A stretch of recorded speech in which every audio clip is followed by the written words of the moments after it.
কি চোখে ভুল দেখছি নাকি লাগে ধাঁধা সব এ যে এক আজব কেস তাকে যে করবে ফেস হারাবে ধৈর্য হারাবে সবই পাতরে খায় পাতরে ফুটা তবু নাই রিয়েকশন আজব এক অ্যাডভেঞ্চারে ঘরের শত্রু বিভীষণ পাতরে খায় পাতরে ফুটা তবু নাই রিয়েকশন আজব এক অ্যাডভেঞ্চারে ঘরের শত্রু বিভীষণ তোমার মোষটা না থাকলে তোমার পুরুষ হিসাবে গ্রহণই করা যেত না।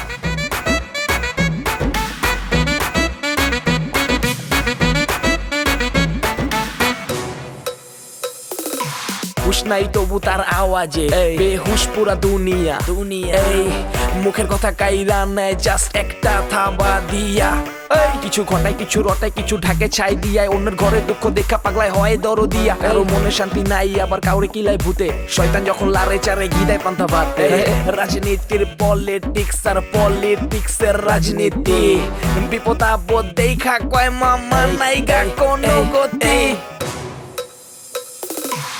পাতরে খায় পাতরে ফুটা তবু নাই রিয়েকশন আজব এক অ্যাডভেঞ্চারে ঘরের শত্রু বিভীষণ ফুট করে বলা নেই কওয়া নেই ঘুটুকে বললে যে ব্যাপারটা কি?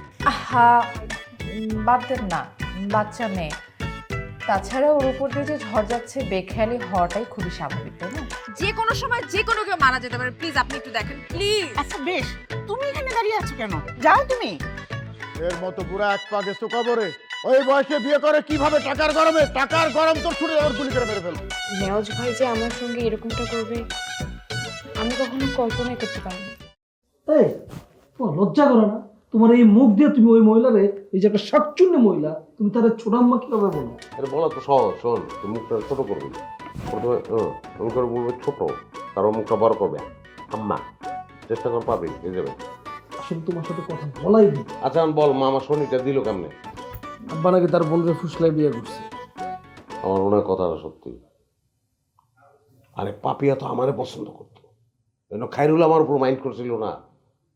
হ্যাঁ, সে আমার প্রেমে হাবুডুবু খাইতো। তুই চিন্তা কর, একটা হাবুডুবু খাওয়া মেয়ে, সেই মেয়েরে আব্বা কিভাবে পটায় ফেলাইলো। আমার তো মনে হয় সে ব্ল্যাক ম্যাজিক জানে, ছলা কলা করে ম্যানেজ করে ফেলাইছে। তোমার মুখে কিচ্ছু আটকায় না। তুই বিষয়টা বোঝ, পাপিয়ার ভাই কিন্তু আসল জায়গায় হিট করছে। এটা নিয়ে গোল টেবিল বৈঠক হওয়া উচিত। সে গোল টেবিল বৈঠক করবে না, সে আব্বাকে ডিরেক্ট গুলি করবে। এটা কি গুলি? তাহলে তো এতিম হয়ে যাবো আমরা। আমিও ভাবছি যে এই লোকটাকে আমি মারবো, কিন্তু আবার ভাবতেছি যে না, আব্বা যে কাজ করছে আব্বার অপমান হওয়া উচিত। আরে অপমান তো আব্বার করেই ফেলাইছে, আর কত? হ্যাঁ, এখন আমাদের কিছু করতে হবে। আব্বার শেল্টার দিতে হইব না? আমাদের আব্বা তো। তখন আমি কি করবো? ওই লোকটা শান্ত করিয়া রাইতের আন্দারে কাঁচা বাঁশ দিয়ে মাথার মধ্যে বাড়ি দিতে হবে। বাড়ি দিলেই ও সাইজ হয়ে যাবে। তুই কাঁচা বাঁশ জোগাড় কর, যা। বাঁশ পাবো তুই? আর আমাদের হাতে যদি বাঁশ থাকে, ওই লোকটা হচ্ছে পিস্তল। পিস্তলের সঙ্গে জীবনও বাঁশ দিয়ে পারা সম্ভব না।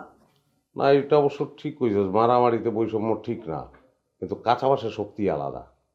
তুই জোগাড় কর কাঁচা বাঁশ। ঘুমায় গেলে আমার ডাক দিবি, আমি কাঁচা বাঁশ দিয়ে ওর বাড়ি দিব। আর কত বড় স্পর্ধা! হ্যাঁ, ও আমার আব্বার এগেনস্টে লাগে, আর আমার আব্বা যদি মরে যায়, হ্যাঁ, তাহলে কে খালি আমরাই তুমি হুমু? দুইজন মহিলা বিধবা হয়ে যাব। কাঁচা বাঁশ দেখ, কাঁচা বাঁশ দেখ। এত উত্তেজিত হয়ে না তো, আমি দেখতেছি। তোরে দেখে মনে হইতেছে না তুই এটা পারবি। ওই জাস্তিটা তোর মধ্যে নাই। বাঁশ দিয়ে বাড়ি দিতে গিয়ে উল্টা নিজের শহীদ হয়ে যাবি। তুমি আমার সম্পর্কে কিচ্ছু জানো না। আমি চাইলে সব পারি, কিন্তু আমি একটা জায়গায় শুধু কনফিউজড, আমি লোকটাকে মারবো কি মারবো না আমি ওই সিদ্ধান্তটা নিতে পারতেছি।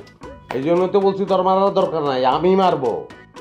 তুই এটা পারবি না, আমি মারবো, দায়িত্বটা আমার। তুই খালি কাঁচা বাঁশ রেডি কর, যা। ঠিক আছে। কাঁচা বাঁশটা পাওয়া একটু টাফ হইব। ঢাকা শহরে কি বাজার আছে?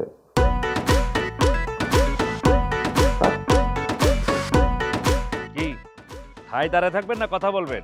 সেই তো সকালে আসলেন, অনেক চিল্লাপাল্লা করলেন, হম্বি দম্বি দেখালেন, গুলি করবেন, মাথার গুলি উড়াবেন, কিছু তো করতে পারলেন না। অনেক রাত হয়ে গেল, নাকি পিস্তলে গুলি ভরতে ভুলে গেলেন? দেখো, আমি পাপন খন্দকার, সব জ্বালিয়ে পুড়িয়ে করি ছারখার। আমি শুধু আমার বোনের জন্য চুপ হয়ে আছি। আমি তো বললাম আমি আমার আব্বাকে চিনি। হ্যাঁ, আপনি তাড়াতাড়ি আপনার বোনকে নিয়ে যান, না হলে নানা রকম সে ষড়যন্ত্র করবে আপনার বোনকে রেখে দেওয়ার জন্য, আপনাকে নানা রকম লোভের মধ্যে ফেলবে। আমাকে দেখে মনে হয় আমি লোভী? শোনেন, কারো চেহারা দেখে তার ভিতরটা মাপা যায় না, কে লোভী কে চোর কে ভালো, ঠিক আছে? এই যে আপনার বোনের কথা ধরুন, তাকে দেখে কি বোঝা যায় সে যে আমার সাথে এখানে পোল্টি মারবে সে একটা পোল্টিবাজ? তার চেহারায় লেখা আছে সে একটা পোল্টিবাজ। খবরদার, আমার বোনকে নিয়ে কোনো রকম বাজে কথা বলবে না। আমি একদম বাজে কথা বলছি না আপনার বোনকে নিয়ে, যেটা সত্য সেটা বললাম। আপনার বোন আমার সঙ্গে প্রেম করেছে, আমাকে বিয়ে করার জন্য আমাদের বাড়িতে এসছে, আমার কাঁধে ভর করে আমার সাথে টেক্কা দিয়ে আব্বাকে বিয়ে করলো। আপনার আব্বার রসগোল্লা না পান্তুয়া যে আমার বোন আপনাকে টপকায় তাকে বিয়ে করলো? আমি যদি বলি আপনার আব্বাই আমার বোনকে ফুসলে বিয়ে করেছে? হ্যাঁ, সেটাও সত্য, কিন্তু আমি এই জন্য চাচ্ছি আপনি আপনার বোনকে এখান থেকে দয়া করে নিয়ে যান। আপনি অন্তত তার ফাঁদে পা দেবেন না। আমি তো তার ফাঁদে ফাঁদ দেবই না, থুতুও ফেলবো না। কিন্তু সমস্যা হচ্ছে কি জানেন, আপনার আব্বা আমার বোনকে বিয়ে করে তার জীবনটাই নষ্ট করে দিয়েছে। কে বলছে আপনার বোনের জীবন নষ্ট হয়েছে? আপনার বোন এখনো মাশাআল্লাহ অনেক সুন্দর। আপনি এখনই দয়া করে নিয়ে যান, অন্য জায়গায় বিয়ে দেওয়ার চেষ্টা করেন, ঠিকই দেখবেন অনেক ভালো মানুষ আপনার বোনকে এখনই বিয়ে করবে। তোমার সাথে বিয়ে হলে আমার কোনো আপত্তি ছিল না। আবার আমি তো চাইছিলাম রে বাবা, কিন্তু সেটা আমার সাথে ছলনা করলো।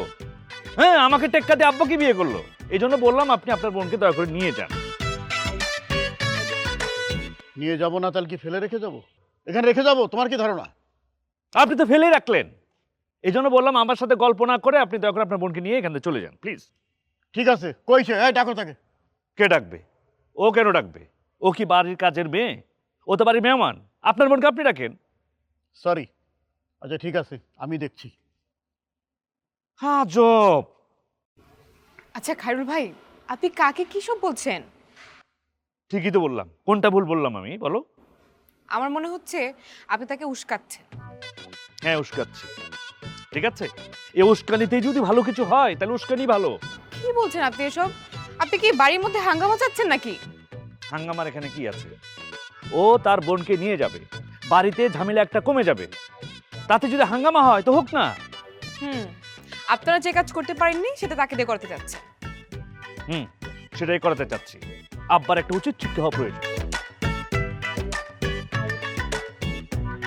আপা, আপনার ছেলের কাছে আমি আপনার ব্যাপারে সব কিছু শুনছি।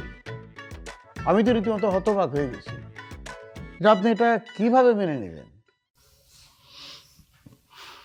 পরিস্থিতির কাছে হার মেনেছি। আপনার ছেলে মেয়ের কথা চিন্তা করে আপনি মানতে বাধ্য হয়েছেন। আপনার উচিত ছিল আপনার স্বামীকে শিক্ষা দেওয়া, কিন্তু সেটা আপনি করেন নাই। অন্য কোনো মেয়ে যদি হয়তো একদম কারবালা করে ছেড়ে দিত। ওই অন্য কেউটা তো আমি হতে পারিনি। দেখেন, আপনাকে আমি যতই দেখি ততই অবাক হই। আসলে আমি যখন চলে এসেছি আপনার কোনো চিন্তা নাই। আপনার স্বামীকে সাইজ করার দায়িত্ব আমার। আমার বোনকে তো আমি নিয়ে যাবই, তবে সাথে আপনার স্বামীকেও কিন্তু আমি সাইজ করে যাব। আর ভাইয়া তুমি এখানে কেন? কোনো সমস্যা?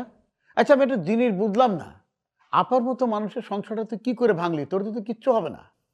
আহা ভাইয়া, তুমি তো আমাকে ভুল বুঝতেছো। আপা হচ্ছে কি আমার মায়ের মতো। আপা যেই ডিরেকশনে বলে আমি সেই ডিরেকশনে চলি। তোমার ডিরেকশন তুমি ভালোই বোঝো। আপা প্লিজ আমাকে ভুল বুঝবেন না, আপনি জানেন তো আমি পরিস্থিতির শিকার। পরিস্থিতির শিকার আর হতে হবে না, সব কিছুই আমি দেখছি। তোমাকে উনি ডাকছে। উনিটাকে? হ্যাঁ উনি ডাকছে। ও উনি? তা উনি ডাকলেই কি আমাকে যেতে হবে নাকি? আমি ওনার সিনিয়র, হয়তো বয়সের দিক থেকে জুনিয়র হতে পারি। ওনার যদি কোনো প্রয়োজন থাকে ওনাকে আসতে বল, আমি কেন যাব? হ্যাঁ, তুমি ড্রয়িং রুমে বসো, আমি ওনাকে নিয়ে আসছি, ঠিক আছে? সেটাই তো হওয়া উচিত নাকি? হ্যাঁ, আমি চাচ্ছি না ওই আধবুড়ো ওই ভামের বেডরুমে যাইতে। ভাইয়া প্লিজ, উনি একজন রেসপেক্টেড একটা মানুষ, একটু সম্মান নিয়ে কথা বলো প্লিজ। বাহ, তা বিয়ের আগে সম্মানটা মাথায় ছিল না? তখন তো আসলে ঝোঁকের মাথায় করে ফেলেছি, বুঝতে পারিনি। এখন কি আর বলে লাভ আছে বলো? লাভ তো অবশ্যই আছে। তোকে তো আমি এগিয়ে রেখে যাবো না, তোকে আমি সাথে করে নিয়ে যাবো, এটাই ফাইনাল। আচ্ছা, রেখে যাবা না নিয়ে যাবে সেটা পরে দেখা যাবে, বাট এখন অভদ্রর মতো কথা বলো না প্লিজ। এটা রিকোয়েস্ট আমার, একটু ভদ্রভাবে ওনার সাথে কথা বলো। হ্যাঁ, দেখছেন আপা, 2 দিন হলো না বিয়ে হয়েছে, এখনই তার পক্ষ নিয়ে আমার সঙ্গে উকালতি করছে। আচ্ছা বাবা, চেষ্টা করব, কতটুকু পারবো সেটা আমি জানি না।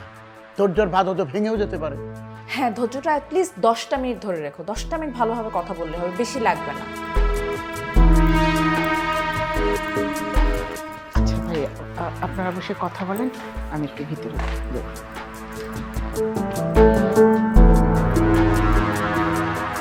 ওনার সঙ্গে সম্মান দেখে কথা বলছে।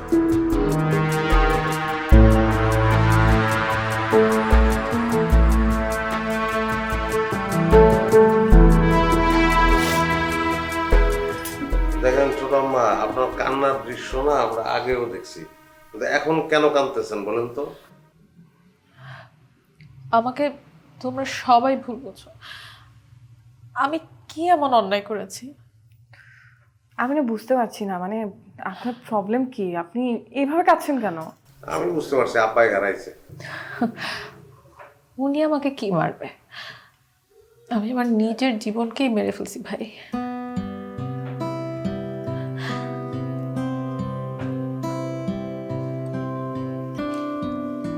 আচ্ছা, আমি আপনার ছোট আম্মা বলতেছি, আপনি আমার ভাই বললেন, এটা কেমন হয়ে গেল না? দেখো, তোমাদের ব্যাপারে আমি সবকিছুই জানি, কিন্তু আমার ব্যাপারে তোমরা কতটুকু জানো বলো? আপনি জানাতে চান? কেন চাইবো না? একটা মেয়ের স্বপ্ন কি বলো তো? একটা মনের মতো ঘর। আমি কি সেই ঘর সংসারটা পেয়েছি বলো? না, আমার মনে হয় না আপনি পান নাই। এখানে কোনো আপনার অপরাধ নেই, আমার মনে হয় আপনার মামলা করা উচিত। বিষয়টা তো আসলে মামলার না।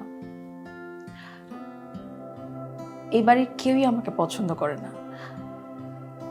তোমরা কি কখনো একবার ভেবে দেখেছো যে আমি কেন এই বুড়ো লোকটাকে বিয়ে করেছি? টাকার জন্য? ভাইরে, সবকিছু কি টাকার জন্য এত কিছু করে মানুষ? তাহলে ক্ষমতার জন্য? আমি যদি ওনাকে বিয়ে না করতাম, উনি আমার বাবাকে মেরে ফেলতেন। আর আমার বাবার একটা কিডনির ট্রান্সপ্ল্যান্ট করতে হবে, সেই জন্য অনেক টাকার প্রয়োজন ছিল। উনি আমাকে বলেছে যদি আমি ওনাকে বিয়ে করি তাহলে উনি আমার বাবার পুরো চিকিৎসার খরচটা উনি উঠাবে। আচ্ছা, তাহলে বুঝলাম। এখন আপনি কি চান বলেন? আমার দেনমোহরের টাকা দিয়ে দিলে আমি ডিভোর্স দিয়ে চলে যাব। ঠিক আছে, তাহলে দেনমোহর কত টাকায় করছেন? 50 লাখ টাকা। এটা তো একটা বুদ্ধিমানের মতো কাজ করে ফেলাইছে। ঠিক আছে, অসুবিধা নাই। এখন এই দেনমোহরের টাকা দিলে আপনি কি ডিভোর্স দিবেন? হ্যাঁ হ্যাঁ, তাছাড়া ওনার সাথে আমার সংসার করার কোনো ইচ্ছা নেই, আমি কেন করব? আচ্ছা ঠিক আছে, তাহলে আপনি ওই দেনমোহরের টাকা নেওয়ার জন্য রেডি হন, আমি দেখি কি করা যায়। কিন্তু উনি কি ডিভোর্স দিতে চাইবে? আরে এমন ঘটনা ঘটাবো যে সেই আপনাকে চুলটা ডিভোর্স দেবে। খালি আমার কথা মতো আপনি চলবেন, বাস। মানে ঠিক আছে, আমার আসলে আপনার মতনই একজন গার্ডিয়ান দরকার ছিল। ঠিক আছে, আমি আমার আব্বা আপনার। যান এখন, যান। যাব? Thank you. হ্যাঁ,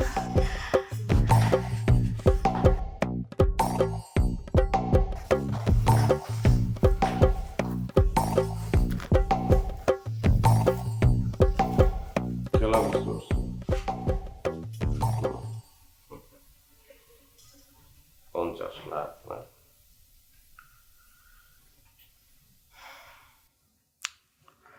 আমরা কোনো ফাঁদে পা দিচ্ছি না তো? না, আমার সেটা মনে হইতেছে না। তো এতগুলো টাকা কি ওকে দিবে?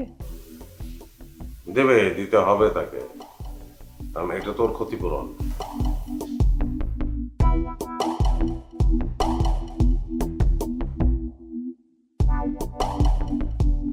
আচ্ছা, এই সঞ্চালনার দায়িত্বটা কে পালন করবে বলো দেখি? আমি পালন করব। আরে কিসের সঞ্চালনা? Direct action. কি বলবেন খোলাখুলি বলেন। ভাইয়া আমি তো ভদ্রভাবে কথা বলছি। আচ্ছা ঠিক আছে, সঞ্চালনার দরকার নেই যখন বলছেন, দরকার নেই। কিন্তু কথা হচ্ছে যে আপনি স্বীকার করেন বা নাই করেন, স্বেচ্ছায় বা যে কোনো কারণেই হোক, আপনি তো এখন আমাদের আত্মীয়, তাই না? আমি মানি না। তুমি না মানলেও কথাটা সত্যি। এবার একটু ভালোভাবে কথা বলো। ঠিক আছে, উল্টো করলাম।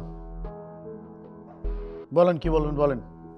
আপনি মানেন আর নাই মানেন, বিয়ে তো করেই ফেলেছি আপনার বোনকে। এখন আমরা একটা শান্তি চুক্তিতে আসতে পারি। কিসের শান্তি চুক্তি? এই যে শান্তি চুক্তি যদি না বোঝেন তাহলে তো মুশকিল। কথাটা হচ্ছে, আপনার বোনকে আমি বিয়ে করেছি আইন সিদ্ধভাবে, তিনি স্বেচ্ছায় আমাকে বিয়ে করেছেন।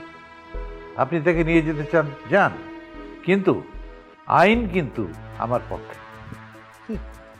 এই পাপনকে আপনি আইন শিখাচ্ছেন? এ জেল খাটা পাপন রে। পাপনরে আইন শিখায় কোনো লাভ নাই। আইন পাপন ভালোই জানে। আচ্ছা, এই লোকটার সাথে তো কথাই বলা যাচ্ছে, কি বলতে চাইছে? ভাইয়া তুমি একটু বলবা তুমি কি চাও? কি ঠিক করে কথা বল। তোরে আমি বুড়ো ভামের হাত থেকে বাঁচাইতে চাই। যাক যাক, শেষ শেষ। আমার আর কোনো আলোচনারই প্রয়োজন নেই এই লোকটার সাথে। একটা স্টুপিড লোক। আচ্ছা, এটা তোমার ভদ্রতা? ভদ্রতা তোর কাছে শিখতে হবে? না না না, সেটা তো আর আমি শেখাতে পারবো না। এত বছরে যখন শিখুনি আর শেখার দরকার নেই। কিন্তু এখন তুমি এসে আমার সংসার ভাঙতে এসেছো কেন? এত বছর কোথায় ছিলে? যখন আমার পরিবারে তোমাকে দরকার ছিল কোথায় ছিলে তুমি? হ্যাঁ, আব্বার ট্রিটমেন্টের জন্য যে পরিমাণ টাকার দরকার ছিল আমি একা যেভাবে ম্যানেজ করেছি সেটা আমি জানি। তুমি তখন কোথায় ছিলে? হঠাৎ করে কথা নেই বলা নেই, তুমি বিদেশ থেকে এসে কি করছো এখন তুমি? হ্যাঁ, করছোটা কি? কি আর করবো? করার কোনো পরিবেশ আছে? করতে গেলে তো পুঁজি লাগে। সে পুঁজি পাবো কোথায়? টাকা নেই, পয়সা নেই, স্বাস্থ্য নেই, পুঁজি নেই, কোনো কিছুই নেই। কি করবো? তারপর তোর খবর শুনে আমার মাথা খারাপ। আহা, মাথা ঠান্ডা করো। আমার খবর শুনে মাথা গরম করার কিছু নেই। মাথা ঠান্ডা করো, তাহলে কাজে লাগবে। বুঝতে পেরেছো? আমার কথা মতো চলো। কি কথা? শোনো, তোমাকে একটা ব্যবস্থা করে দিব। দেখো, এখন তো সম্পর্কে তুমি ওনাদের আত্মীয়, রাইট? আত্মীয় হিসাবে তোমাকে তো একটা গিফট করতেই পারে, তো তুমি সেই গিফটটা লুফে নিবে। That's it. কি বলতেছিস? ঘুষ? ঘুষ দেবো আমি? আহা, এটা ঘুষ না, বড় একটা কিছু নিয়ে নাও। এত হাঙ্গামা করে কিছুই হবে না জীবনে, বুঝতে পেরেছো? আচ্ছা ঠিক আছে, দেখি। দেখা দেখির কিছু নেই। একটা বড় কিছু করলে বিয়েটাও ঠিক করে করতে পারবে, জীবনটাও সেটেল ডাউন হবে। বুঝা গেছে এবার কথা? যত সব খালি ক্রেজিনেস।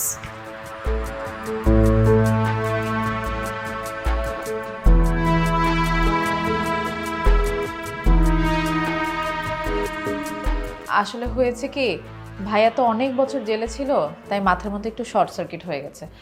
আপনি কিছু মনে করবেন না প্লিজ।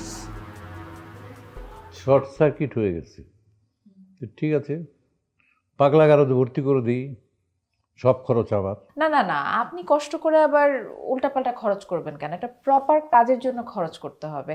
আর তাছাড়া তো জানেনই, পুরুষ মানুষ কাজ না থাকলে এমনি পাগল হয়ে যায়। একটা প্রপার কাজ যদি করে দিতে পারতেন তাহলে আমার মনে হয় খুব ভালো কাজ হতো। কাজ তো আমি দিতেই পারি।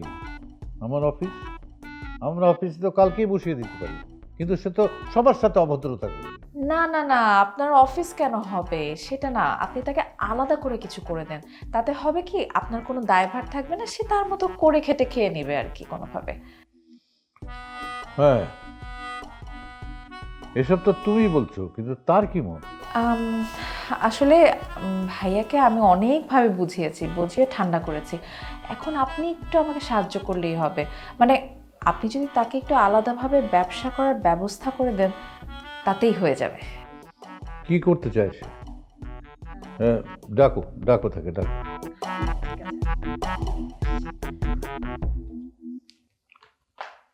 এই বিয়ে করে আমার যে কত কিছু ফেস করতে হচ্ছে। আরে বিয়ে তো না, যেন একটা লীলা বোর্ডিং খুলে ফেলেছি। একে হেল্প করো, ওকে টাকা দাও, যত সব। আয় আসো আসো আসো, ভাইয়া আসো তো। সরি বলো না কে ভাইয়া, হুম সরি বলো না। আমি সরি টরি বলতে পারবো না। আপনি যদি আমার কথায় কষ্ট পেয়ে থাকেন তাহলে আমি দুঃখিত। আচ্ছা, পাপিয়ার কাছে শুনলাম তুমি নাকি বিজনেস করতে চাচ্ছ? বুঝি থাকলে তো বিজনেস করবই, এই জন্য তো দেশ ছাড়ছিলাম। আমি তো চিন্তা করছিলাম একটা স্পা সেন্টার খুলবো, তারপরে থাইল্যান্ডের থেকে স্পেশালিস্ট আনবো, তার হইল কই। ও, তোমাকে আমি এক কাজ করি, একটা বাইং সেন্টারে দিয়ে দিই। না, আমি যেটা করতে চাইছিলি, আমার স্বপ্ন যেটা, ওইটা দিলে দেন। আমি তো থাইল্যান্ডে 3 বছর ছিলাম, ওইটার উপরে অনেক কাজ করছি। তুমি স্পা সেন্টার দিবা?